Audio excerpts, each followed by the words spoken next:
Welcome to the Real Estate Syndication Show. Whether you are a seasoned investor or building a new real estate business, this is the show for you. Whitney Sewell talks to top experts in the business. Our goal is to help you master real estate syndication. And now your host, Whitney Sewell. This is your daily real estate syndication show. I'm your host, Whitney Sewell. Today, our guest is Ketan Patel. Thanks for being on the show, Ketan. Thank you, Whitney. Very grateful to be on the show. I'm happy to have you on. Ketan is a transformation coach that helps motivated individuals create breakthroughs and unlock their potential. He has mastered the art of transformation by learning from people like Tony Robbins, Wim Hof, Dr. Deepak Chopra, and Dr. Joe Dispenza. His unique program will give you the clarity and confidence you need to achieve your goals faster and increase your self-awareness. His achievements include earning an accelerated doctor of pharmacy degree, building a multi-million-dollar real estate portfolio by starting from $8,000, operating successful retail and services businesses, and listen to this, climbing a mountain wearing only shorts in 20-degree weather. Now, that's impressive. Thanks again for being on the show today. And, give the listeners, Ketan, a little more about, who you are, your background, and maybe, let's talk about, obviously, your real estate business that you're doing a little bit. And also let's jump into just your coaching and how you're helping individuals in this business as well. Okay. So I'm from Boston, and basically my journey started as a pharmacist, and I was always driven towards entrepreneurship and business, and eventually, I shifted into real estate from syndication to managing a rental portfolio, small scale development. And then eventually from there, I transitioned into the coach, because every step of the way, you just realize to shift into your higher potential from the experiences that you get. And I realized that the success in real estate field or any field has a lot to do with your own self-awareness as an individual. What kind of blocks you have, what's really driving you, motivating you. And the more I uncovered these factors in myself in the real estate business, I could translate into the success, whether it's raising more capital or managing your portfolio better or any of those things. Great. So, I really want to, dive in a little bit more about, these things you're talking about, you uncovered in yourself, because I'm sure we are, the listeners and myself are dealing with some of the same things and help us walk through some of that. And so I guess get us started a little bit by, what was it that you uncovered in yourself, or maybe a few things that we could talk about that most of the listeners are probably struggling with as well when we're, going through this real estate journey and building our business just like you have. Okay, great. So one thing we could talk about is limiting beliefs. Limiting beliefs are a huge roadblock to whatever you're trying to do in real estate, either finding a deal or finding a capital or somehow pull through a transaction. And oftentimes they are not visible. They are just running just like a background app consuming the power. So let's talk about some limiting beliefs that you could have around raising capital. So on the surface, you might be asking yourself, well, I'm promoting, I have blogs, I'm doing XYZ, I'm going to meetups. Why am I not really raising as much capital? If you really sit down with yourself, and if you are aware, you will have something of the tune of, it could be anything. To give you my example, I was thinking years ago that me bringing the people into the deal, I'm taking advantage of them because they are only getting 8% preferred return. Maybe they are looking for more. It was just my belief. Yours might be different flavor, but eventually what that would do is it would block you to really go out there and connect with the individual if you just have a negative limiting belief. Or it could be something like, well, I'm new to the business. I don't have as much experience. What if this transaction fails? These are my friends and family. And then I would really feel uncomfortable in my social circle. And, how would that impact? A lot of people who are starting in the game feel that limiting belief at play as well. So So, I mean, I could relate to that, especially getting started in this business, trying to, raise capital. We all feel like, just not sure, you're not sure about yourself. You don't have much confidence, when we first start talking to investors. I know there's listeners that feel the same way. And so, help us, I guess, to get past that a little bit, as far as, how do we change that thinking, that limiting belief and gain more confidence, as far as, you mentioned like sit down with yourself and, what does that look like and how do we do that? Sure. So the first step would be to take an inventory of what those actual limiting beliefs are. And sometimes for everybody, it's a different process. You want to pick an environment where you are creative, where you could just block off an hour and sit down with yourself. It could be a park, it could be a cafe, wherever it works best for you. And then you ask yourself the question, if you are already aware of them, you just jot them down. If not, you just try to ask yourself the question, what if there's no reason I could fail in this particular investment, or this is really my life's work, or this is a very important thing I need to figure out. What are the deep down blocks? So you put a list. For example, I'm taking advantage of the investors. That's just one limiting belief that we could use as an example, right? Then what we are doing is step two we are doing is we are going to think of all the reference experiences in the past as well, because the way this works is it's just like a table is supported by legs. The same exact way your limiting belief would be supported by some reference experiences. So try to see if you could find any reference experience from the past. Why are you feeling you are taking advantage? Have you done something in the past, real estate or non, where you felt that it didn't work out, and from somehow you took a meaning that you took advantage of the real estate, of the investors? So if you could think of some reference experiences, you could list those down as well. If not, it's okay. Then the step two would be doing is think of the exact polar opposite of your limiting belief. So if your limiting belief is I'm taking advantage of them, we change it to I'm giving advantage to them. Now what's going to happen is just consciously thinking of this is not going to sink it into your subconscious. We all know that. So what now you need to create a list of good reference experiences that would really sink this in over the next period of a week or a month. So to give you example, in my case, I'm giving advantage to them, and my reference experiences for myself where some of these examples, like I'm educating them on different investments for free. I'm not charging them money or anything like that. I'm helping them break their own fears related to investing and take a leap with me, which can potentially change their life as well. Who am I to decide what 1, 8, or 10% investment could mean to them? Before I was thinking that, well, 8% seems very low, or 9% seems a little low, but that's not my choice, right? I'm giving them advantage. I'm giving them the passive income. I'm helping them create the income. I'm being creative, providing them solutions, and it would be different for everybody based on, but just to give you an example. And then the more reference experiences you could come in with, you write it all down and you anchor it to your new limiting belief. And then what you do is anytime you're having an investor call or you're going to a meeting, before that you quickly review it so your brain just gets a quick rush of the new neural connections, and before you know, this would be your routine.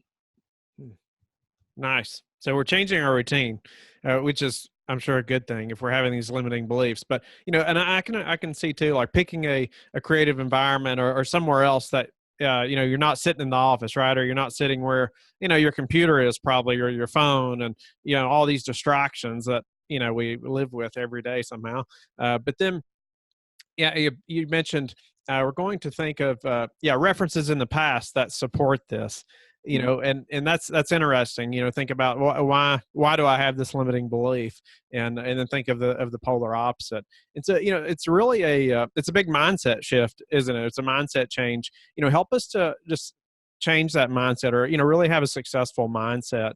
And how do you do that, or how do you coach people in doing that? I know for myself, I mean, a mindset change was was instrumental in just getting my real estate business started and really making it happen. But how do you coach others to do that? Or maybe some common things that people are struggling with? Sure. So when we talk about success psychology or success mindset, in my opinion, it boils down to two things. The first part is the 50% that we learn or model from people. So we could watch a YouTube video, we could see what has worked for somebody else, that, have a morning ritual or do XYZ. And those are all good things for us to learn. The other 50% is very, very unique to you, that unfortunately nobody could really teach it to you. I cannot figure that out either for yourself, but there's a process that I have created that coaches use that would get you in touch with your deeper self, for you to come up with those unique things that are really driving you. And that's the other part, which it gets very interesting because it's all for you and it's like you're on your own journey. So to talk about it, there's a lot of tools that I use. I've been trained from Tony Robbins, his 6 human needs psychology. And basically, I'm trying to give you an example. So let's use one of the example with a client. Um, let's say you're a real estate syndicator, right? What happens is you are going to, I will ask you, at the end of the day, you're trying to make whatever your number is, 5 million or 50 million or 100 million. The driving force behind that is you're trying to get some kind of feeling at the end of it. Either when you will be successful, you want to feel significant to yourself, to your family, community, or maybe you just have a insecurity towards financing where you feel, if I don't have X amount of money, life's going to be difficult. If I have X amount of money, I will have freedom. The common freedom thing is, hey, if you're earning money, you don't need to worry about working another day. You could be however you want, spend your time, etc., etc. Now, these are not good or bad things, but everybody is driven by something else. So we have to figure out what you are driven for. Are you trying to get significance? Is that your number one thing, where you don't care about a deeper meaning for your work or purpose? It's all about somehow, let me make this work. And this is deeper. It's not going to come out right away. Sometimes it might, or it could be the freedom, or it could be the security.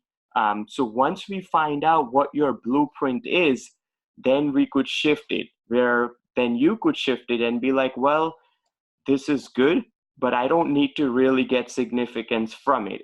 I don't need to raise X amount of dollars or get X amount of apartment complex under belt just to prove it to myself. I'm already worthy of myself. I like doing it and I want to do it, but it's totally disconnected, right? So this is just a very, very simple tool. There's a lot of things that step by step unravel and get your blueprint out, so you could tweak it to then change your mindset, and then couple it with the other things that you already know and get a forward momentum. Okay, well, that's pretty deep. But initially, you talked about, okay, 50% we model from other people, and so I can see that the importance of who you surround yourself with. Yeah. Right. Yeah. And so, is there an example, or ways that you've been intentional about, as you're going through this mindset change and you learned these tactics, that maybe the people you're hanging around changed? Absolutely, it makes a huge difference. There has been a lot of studies that where they say the 6 people that you're hanging out with, you're their average, or your bank account balance is their average, etc., etc. Because what happens is, on a day-to-day basis, the kind of information you listen to, whether it's a podcast or read to, or kind of people you talk to, that gives you raw material for your brain to work on and come up with new material. So if you're getting the same raw material by hanging with the same people, you're going to get the same exact thoughts, which will then trigger the same exact feelings, which would then keep you in the same action loop, getting the same results, and it will go round and round. But as soon as you start changing that circle, maybe start reading new kinds of books, or hanging out with new people, listening to the interviews, going to some events, any of those things, it would be hard to measure in the beginning, but slowly it will create a change in you as well. Nice. And so, but then that 50% that's unique to us. And Yes. you mentioned you're looking for a feeling, that feeling after you achieve whatever this is you're looking for. Right. And so, I mean, so I guess it takes some time, I guess, you're really going to have to devote some time to thinking about what is it I'm trying to accomplish here. Hopefully you already have some goals, I guess. And then, and what is that, what is this feeling I'm looking for? And so after we've discovered that, yeah, then you talked about explain that a little bit more. After we've discovered that at the end, we've figured out, okay, what it is we're looking to achieve. Okay, this is why we're doing this, because we want financial freedom or whatever it is, or and then walk me through that again as far as how that helps me change my mindset. Sure. So to give you an example of a client, after a good amount of work, we discovered that for him to be really important in real estate and be successful, because his father was very successful. So he had ingrained that for me it's absolutely important to be successful in real estate, because that's how he got it. So for him, that significance part was very important in front of his family and the community to get that. So once you figure that out, then you ask yourself, is that really true, what you are trying to seek? So for example, you're trying to get financial freedom, but what if you're already making a decent living right now? You already have that freedom. You just don't have the clarity on what gives you joy, what is the purpose of your life, what is the meaning. So instead of that, the shortcut is, let me try to make more money. That will give me the freedom. Instead of asking yourself, understanding yourself, what makes you happy, what would you like to do, how would you like to support others, and all of those things. So once you uncover those things, then you ask yourself, does that really make sense? Is it really that important to you? Can you change the order of it? Where, well, I want to do it, but I want to do it so it would really help me grow as a person. I'm terrified of raising capital, but I know that the value is not in getting, it's in becoming somebody else that by the time you raise a capital or do a syndication deal. Why don't we approach it as, I would be a completely different person because I have faced my fears, or I have gone through so many challenges. So you change the mindset like that, and also you change the order where, well, for me, yes, making a little more money is very important right now. I don't care about significance, or why I'm really seeking this significance. Are there parts of myself that I haven't fully accepted? I'm not at peace, and I'm thinking that this would really get me going for it. So it's taking inventory of these things and thinking of these questions to then rewire this thing, and then just have, that's the other 50%. And these were some examples from some clients, but everybody's situation is very unique. And then you would just take actions in a very different way, because then your primary drives, your motives have changed. So, maybe today, the listener doesn't have the ability to go off and, figure this out right now, right? But we're thinking about these things. Maybe we're going to plan some time the next weekend, something like that. We can get, started on some of this. But what are some things they could implement today? Maybe like a daily routine suggestions that you have that, maybe help us to, I don't know, change our mindset or just achieve more success as an entrepreneur. Sure. The biggest thing I would say is that most people know their phone's operating system really well, but we don't take the time to understand our own operating system. So number one thing would be, I would suggest anybody to schedule a 1 hour or 2 hour window every single week in their calendar where they are unreachable. They go to their favorite cafe or a park or their office, anywhere they feel super motivated. They shut all electronic devices off. Just take a pen and paper or something to take notes with, and then start asking these questions and think about this, and make it in a process where every single week you do it. Then what would happen is, before 2 weeks, 4 weeks, 8 weeks have gone by, and you would have came up so much material about yourself that you could then ask deeper questions and explore it. And the key to is just simple scheduling that 2 hour block, because we are so busy running our businesses and our life that we never take the time to spend and interview ourselves. So I think that one thing could really start things going on. I like that. I like that a lot. Yeah, I agree. I mean, we're always connected. Whether, if we're sitting at the desk, we're on the computer, and it's just notifications like mad. Your phone's always next to you. And I try to get in the habit of at least putting it on airplane mode at times. So it's not just notifying me of something all the time, random and distracting me. But it's difficult, isn't it? We just get in that habit, and we're just always on it. We just have that, I don't know, addiction, for a lack of a better word. We're addicted to this thing, social media. So, Ketan, tell me, I'd like to hear a little bit about, your real estate, your real estate business. We're about out of time, but tell me a little bit about, what you're doing in real estate right now. Sure. So right now I'm raising capital for a multifamily deal. I'm also doing couple conversion from ranches into a 2-family in an affluent neighborhood where you get more dollar per square foot. So we buy these ranches at low dollar per square foot, do a value add construction to then sell it into their semi-luxury homes. So I'm working on those projects. I like to be somewhat active as well in real estate side. So as a coach, I'm in touch with what's happening with the day to day, and I have something to work on as well. Nice. And so, what's been the hardest part of your syndication journey? I know you mentioned, you're raising capital, and, what's been some of the hardest things you've had to work through in growing this business? The hardest thing would be the mindset from one or another angle. So like I said, when you were starting out, it was all about thinking, hey, what if this doesn't work? Friends or family, what if the deal doesn't work out? How would it work out in your social circle?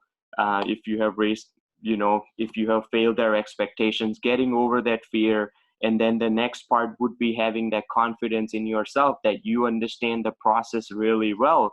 And your job is to educate the investors. They are making the decisions. You tell them what the risks are and what the rewards are and walk them through all that. So it's a gradual shift, one at a time. And then as you're on your real estate syndication journey, the struggle is, are you trying to be a syndicator trying to find the deal, or are you trying to find the capital? You find that lack of clarity, that has been a big struggle as well, that slowly I've moved along.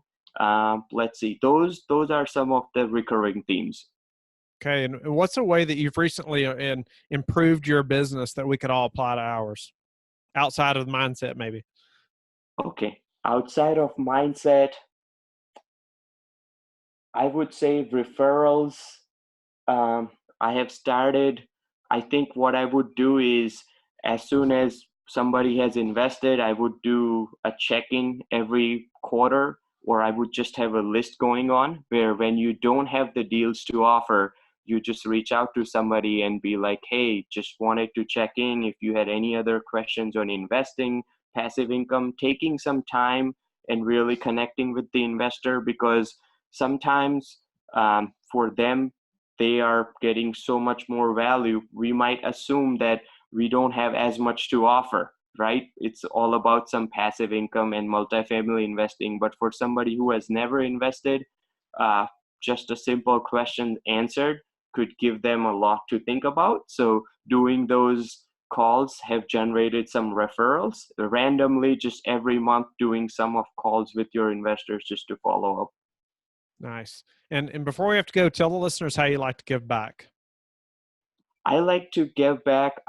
So I was born and raised in India. So over there, I'm helping some of the schools to just have a better education supplies for the kids, or clean water and things like that. I'm just doing some small things right now, and eventually I'm planning on having a foundation to have more organized efforts. Nice. And Ketan, thanks so much for your time and just sharing your experience, your expertise, and helping us just really have a successful mindset, and then understanding it's an internal mindset game, and helping us to improve our business that way. But tell the listeners how they can get in touch with you and learn more about you, your business, and your coaching. Thank you very much for the opportunity. This was great. Listeners could go on my website, ketanpatel.com. That's Ketan, my last name Patel, Patel. And then they have all the information there. I'm more than happy to offer an introductory session as well if anybody's interested in learning more about themselves as well. So. Awesome. Well, thank you so much again. And appreciate the listeners being with us today and every day. I hope you'll go to LifeBridge Capital and sign up so I can reach out to you and we can schedule a phone call as well. I'd love to help you any way I can. And go to the Facebook group, the Real Estate Syndication Show, so we can all learn from experts like Ketan and grow our businesses together. And we will talk to each of you tomorrow. Thank you for listening to the Real Estate Syndication Show, brought to you by LifeBridge Capital. LifeBridge Capital works with investors nationwide to invest in real estate, while also donating 50% of its profits to assist parents who are committing to adoption. LifeBridge Capital, making a difference, one investor and one child at a time. Connect online at www.lifebridgecapital.com for free material and videos to further your success.